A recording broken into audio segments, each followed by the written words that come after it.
ও aunty কোথায়? ও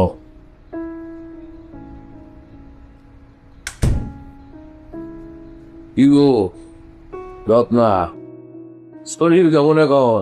হ্যাঁ, আপনি কোথায় গেছিলেন? তো বাইরে গেছিলাম, কাজ ছিল। এতক্ষণ লাগলো কেন? আরে কাজে সময় লাগে না, তাছাড়া যাতায়াতেও তো অনেক সময় চলে যায়। আপনি বাইরে থাকলে আমার কেমন খালি খালি লাগে। খালি খালি লাগবে কেন? এই যে নিপা আছে, বিয়ান সাহেব আছে, মৌমা আছে, খালি হইলো কোথায়? বাসা ভর্তি লোকজন। আপনি তো নাই। আপনি বাইরে থাকলে আমার খুব চিন্তা হয়, কই আছেন, কি করতেছেন। আপনি বাইরে গেলে আমার শরীর খারাপ লাগে, কেমন জানি মাথা ব্যথা হয়। বিয়াই, আপনি এই বাইলে কথাগুলি কইতাছুন, বিয়ে তো মনে করব বিয়ে যখন বাইরে থাকে আমরা আপনার কোনো খোঁজ খবরই রাখি না, আপনার কোনো সেবা যত্নই করি না। আরে আমরা তো 24 ঘন্টা আপনার দিকে দাসীর মতো নিয়োজিত থাকি। এই নিফা, দেখতো বিয়াইনের কিতা লাগবো, গোসল করানোর সময় তো হয়ে গেছে গা, বাথরুমে নানান হাজানি আছে নাকি দেখ সবকিছু। এমো এমো তোর হোর কোন সময় আইছে, তোর খেয়াল আছে নি? হ্যাঁ, তুই কি তা ঘরের মধ্যে ধ্যান করো? হ্যাঁ, ওর হাওরে কি লাগবে দেখ। না না না, বিয়ান সাহেব কিছু লাগবে, ঠিক আছে। ফোন বিয়ে যখন বাইরে থাকবো তুই বিয়েনের পিছনে আডার মতো লাগিয়ে থাকবে। আব্বা কিছু লাগবে? না গো মা, কিছু লাগেনি।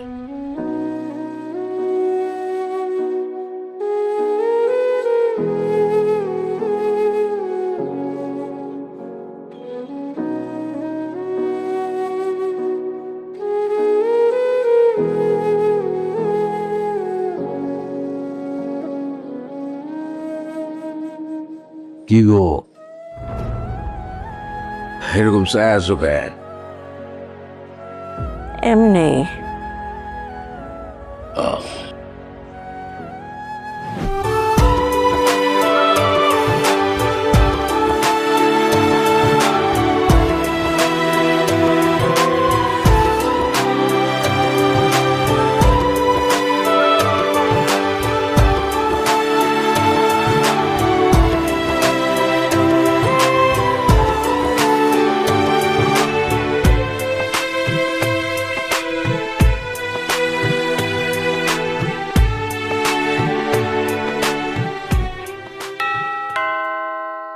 বেল বাজতাছে, করে নবাব দরজা হুলনের কেউ নাই গা? হ্যাঁ, ও জামাই আইছো? জামাই কথাটা কইসলানি? কি মা? নাবিলা রে, কথাটা কইসলানি ওই যে নবাবের লগে নাবিলার বিয়ের বিষয়টা? হ্যাঁ, তব দেখায় গেছো করে। আরে নবাবের লগে নাবিলার বিষয়টা মনে হলো যে নাবিলার পারমিশন নিলে, মানে নাবিলা যদি পারমিশন দেয় তাহলে নাবিলার বাইর যায় আমরা নবাব আর নাবিলার বিয়ার প্রস্তাবটা দিয়াম। আর নাবিলা যদি পারমিশন না দেয় তারপরেও হেরার বাইর যাই বিয়ার প্রস্তাব দেম। তাই ফারজান আব্বু, কি আম্মা কি বলতেছে কিছু বলো। তোর এসব বিষয়ে আমি কথা বলবো। ওমা দেখছিস নি নাবিলার বিয়ার কথা কতে তোর জামাইয়ের চেহারার অবস্থা কিটা হইছে? হ্যাঁ, মাত্র একটা গুডি চাল চালছি, এতেই তো তোর জামাই দৌড়া। হ্যাঁ আম্মা, হ্যাঁ, তাহলে কি নাবিলার সাথে তোর কি ফ্যাট কান্দনি শুরু হয়ে গেছে। আম্মা, নাবিলার লোকে কিছু আছে? অহন প্রমাণিত কিচ্ছু হইছে না। হ্যাঁ, আমি ভুল হইতাম পারি। কত কান্দনের কি হইলো? হ্যাঁ, বি স্ট্রং, স্ট্রং থাকবে। এই ফ্যাট কান্দনি হইলে জামাই আরো যাইবো গা, বুঝছো? দুনিয়াটাই এরকম, বুঝছো? আর ফ্যাট কান্দনি কোনো বেডি, এই বেডির ফ্যাটেতে জন্ম নিছে, এইটা আমি অজমি করতাম পারি না। যা জামাইর লগে উচা সুরে কথা কইবে।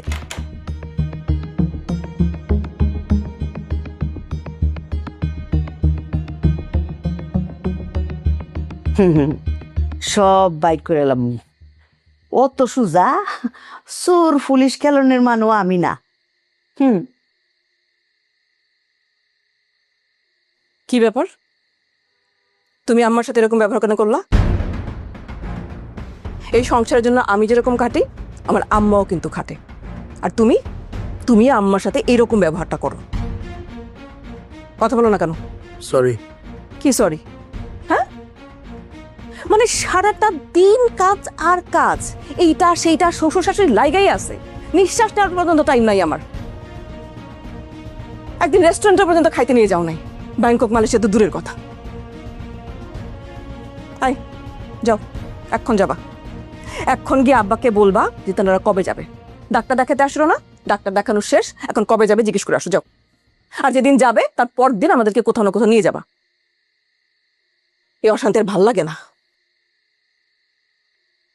আম্মা এত কিছু করে, এত কিছু করে, তারপর আম্মাকে এসব শুনতে হয়। বৈশাখ শোনো, যাও। কি হলো, বৈশা আসো কেন? তুমি যাও।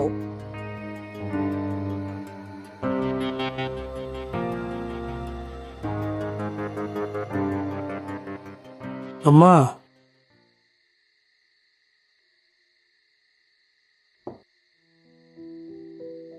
শহীদ আসছ? এই তো আম্মা আসছি। আজকে তাড়াতাড়ি ছুটি হয়ে গেছে।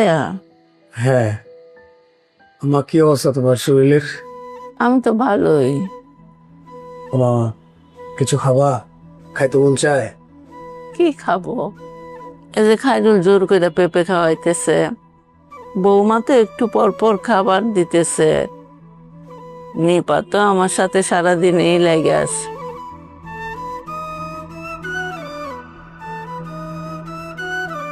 মা,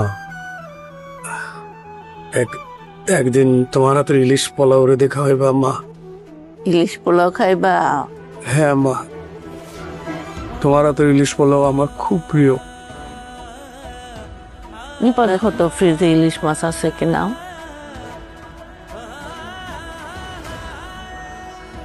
শহীদ, কি হয়েছে তোমার? কিছু হয় না তোমার চোখে পানি কেন? আমার কিছু হয় না। কানতেছো কেন? এই যে দেখেন তো, শহীদ কানতেছে। কিসে? না বাবুজি, ওই রাস্তাতে আসার সময় একটু ধুলোবালি লাগছে আর কি, এই জন্য যদি দেখি আমার দিকে তাকা।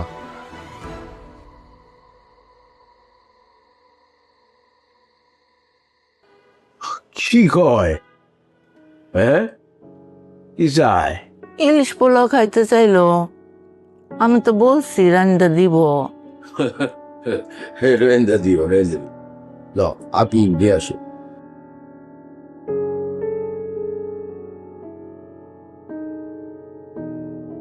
কানলো কেন? ওইটা আমারও তো চোখ কেমন যেন একটু জ্বলতেছে। খাও নাও, খাও, ভেবে খাও। এই আমি আপনার খাও, খাও।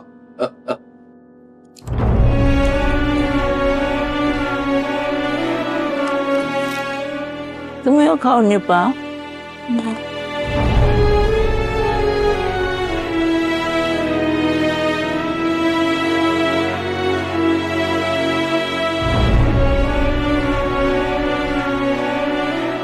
কথা বলছো?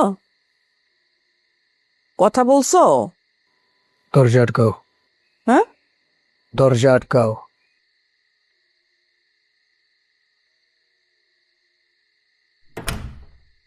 বলো। তোমারে একটা কথা আমি স্পষ্ট করে বলে দিতে চাই, তুমি যদি আমারে আর এরকম মেন্টাল টর্চার করো, আমি দরকার হইলে আমার জায়গা জমি ধন দৌলত টাকা পয়সা সবগুলো নিয়ে রাশিয়া থেকে এটম বোমা নিয়ে আসো, নিয়ে এসা এই বিল্ডিং শুদ্ধা উড়াই দেবো। ডিস্টার্ব।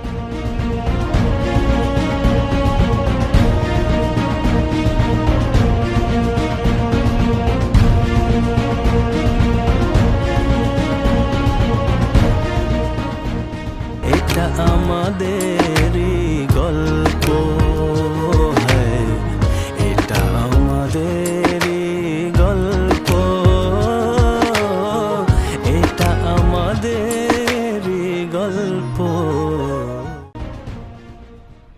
এখন আর নাই, শেষ।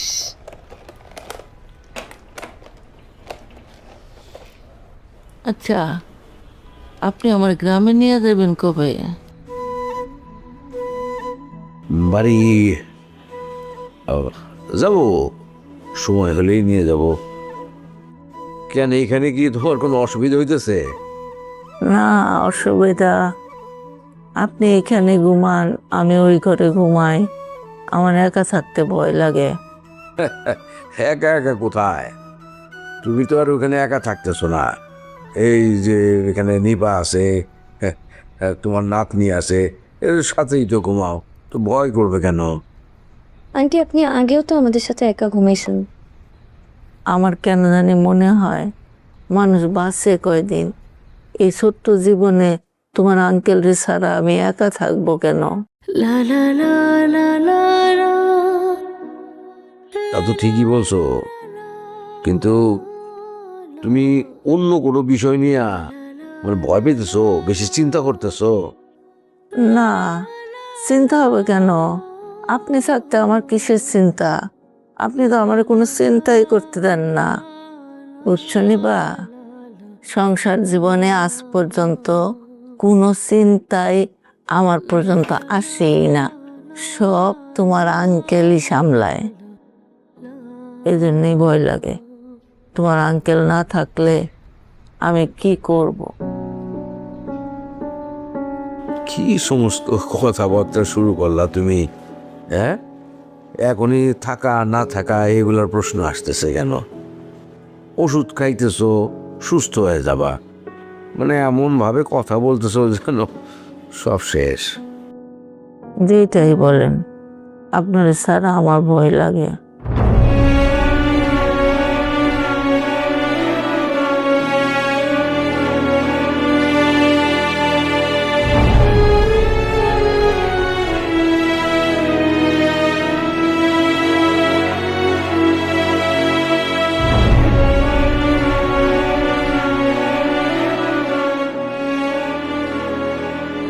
শহীদ, আম্মা, কি হয়েছে তোমার?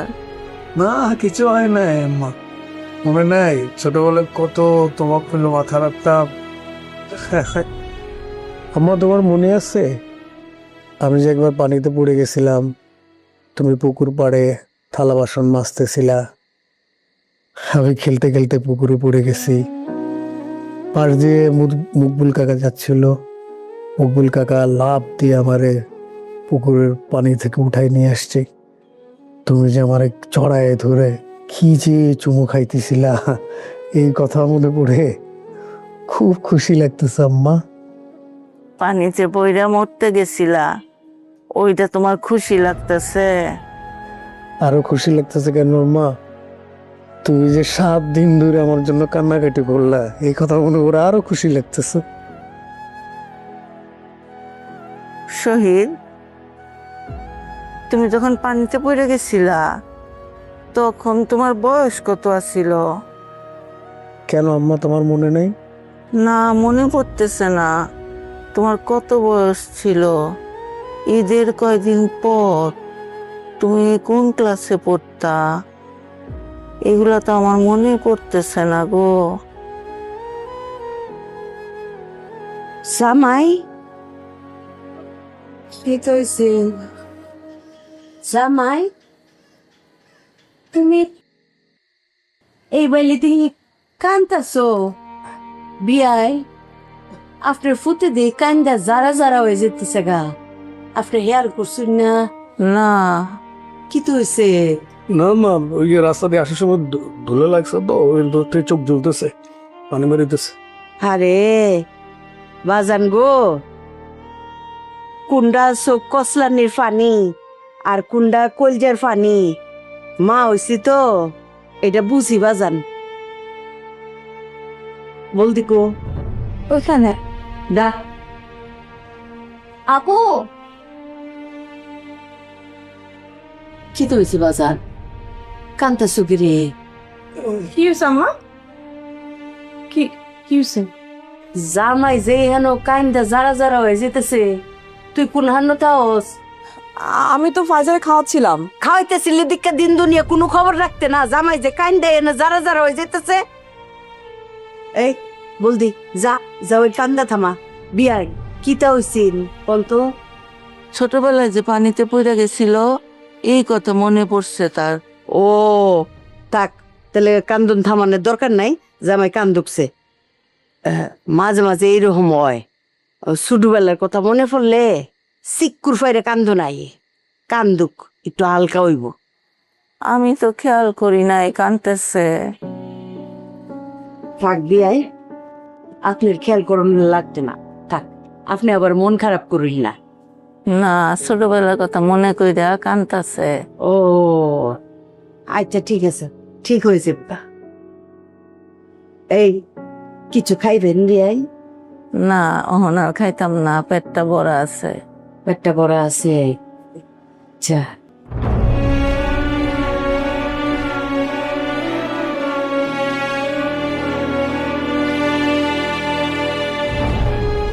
হাই ফাইজার আব্বু, হঠাৎ করে কি হয়েছে এরকম আচরণ করতেছো? না, কিছু হয় নাই, হঠাৎ করে খুব মন খারাপ হয়ে গেল। মনে হলো যে মানুষের প্রিয়জন না বেশি দিন থাকে না, দ্রুত চলে যায়। হয়তোবা সময় দ্রুত যায়, আমরা জানি না।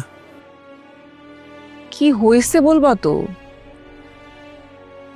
ধরো যে এই যে আমি, তুমি, আমাদের ফাইজা মামুনি, আব্বা আম্মা, আমরা সবাই না এই পৃথিবীতে আসছি, একটা জার্নির ভেতর দিয়ে আমরা যাচ্ছি, একটা সম্পর্কের ভেতর দিয়ে যাচ্ছি। হঠাৎ আমরা আবিষ্কার করলাম আমরা যে যার মতো করে হারায় গেছি, কারোর সাথে কারো দেখা নাই, যোগাযোগ নাই। মানে এই যে আমাদের প্রিয় মানুষগুলো থেকে আমরা বিচ্ছিন্ন হয়ে গেছি না, এইটা না আমার ভেবে খুব কষ্ট হচ্ছে। মানে আমি বলতে চাচ্ছি যে আল্লাহ তাআলা আমাদেরকে ওইরকম কেন করলো না যে আমরা আমাদের প্রিয়জনকে, মানে আমরা প্রিয়জনদের নিয়ে সব একসাথে থাকতাম, মানে একটা জীবনে আমাদের, মানে আমাদের চলে যাওয়ার ভয় হতো না, আমাদের হারানোর ভয় থাকতো না। মানে ওইটা কেন হইলো না?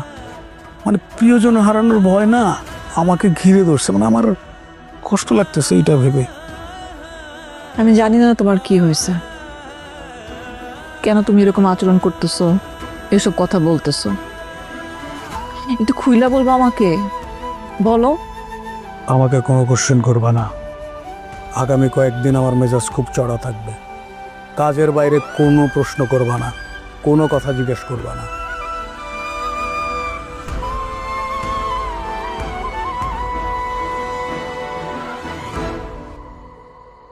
আরে আশ্চর্য তো, কি হয়েছে?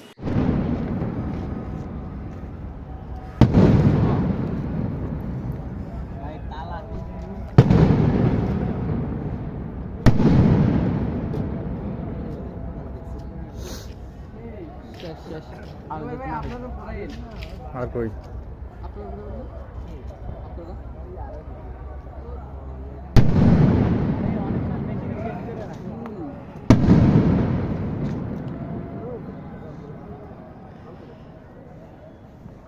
ওই যে ধোঁয়া চলে গেছে।